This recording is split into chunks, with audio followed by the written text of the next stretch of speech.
Panginoong Diyos, Ikaw ay bukal at simulan ng lahat ng pagpapala at biyaya.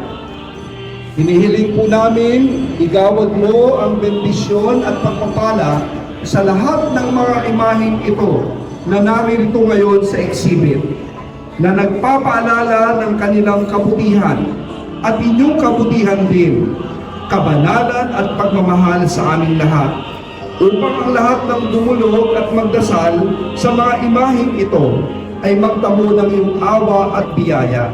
Loobin mong tularan nila ang kabanalan at aral ng Panginoon at ng mga santo magpasawalang hanggan.